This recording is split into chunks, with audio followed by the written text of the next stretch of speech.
চলতি মাসে অ্যাকাউন্টে এখনো ঢোকেনি অন্নপূর্ণা যোজনার টাকা, তা নিয়ে ছড়াচ্ছে নানা বিভ্রান্তি। বৃহস্পতিবার নবান্নে সাংবাদিক বৈঠকে বিভ্রান্তি দূর করলেন মুখ্যমন্ত্রী শুভেন্দু অধিকারী। তিনি জানান 17 আগস্ট অন্নপূর্ণা যোজনার টাকা পাবেন মহিলারা। সেপ্টেম্বর থেকে প্রতি মাসের দ্বিতীয় সপ্তাহে সরাসরি উপভোক্তাদের অ্যাকাউন্টে ঢুকবে টাকা। আগামী 10 আগস্ট নারী ও শিশু কল্যাণ দফতরের মন্ত্রী মালতী রাভা রায়কে নিয়ে সাংবাদিক বৈঠক করবেন মুখ্যমন্ত্রী। কিভাবে ফর্ম স্ক্রুটিনির কাজ চলছে সেই সংক্রান্ত সমস্ত তথ্য সাধারণ মানুষকে জানানো হবে বলেই জানান তিনি। পূর্বতন তৃণমূল সরকারের আমলেও প্রাপকদের সংখ্যায় গড়মিল ছিল বলেই অভিযোগ মুখ্যমন্ত্রী শুভেন্দু অধিকারীর। খতিয়ান তুলে ধরে তিনি বলেন, 2021 সালের সেপ্টেম্বরে 1,52,588 জন 500 টাকা করে পেয়েছেন। মাঝে বন্ধ ছিল।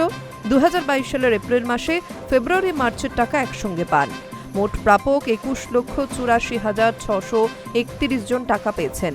আবার বন্ধ হয়ে যায় টাকা। সে বছরের জুলাই মাসে 3,77,882 জন টাকা পান। কথা যা দিয়েছেন সেই অনুযায়ী অন্নপূর্ণা যোজনার শর্ত পূরণ হওয়া প্রত্যেক মহিলা সরাসরি অ্যাকাউন্টে প্রতি মাসে 3,000 টাকা করে পাবেন বলেই জানান মুখ্যমন্ত্রী। তার দাবি, কোনো প্রকল্পের কাজ শুরু হলে তা বাস্তবায়িত করতে কিছুটা সময় লাগে। সেই অনুযায়ী কিছুটা সময় রাজ্যবাসীর কাছ থেকে চেয়ে নেন মুখ্যমন্ত্রী শুভেন্দু অধিকারী।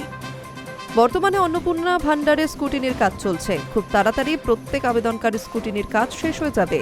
শুভেন্দু আরও জানান, গত 10 জুলাই পর্যন্ত আবেদনকারী মহিলা আগামী 17 আগস্ট অ্যাকাউন্টে অন্নপূর্ণা যোজনার টাকা পাবেন। তারপর থেকে প্রতি মাসের দ্বিতীয় সপ্তাহে পাবেন 3,000 টাকা।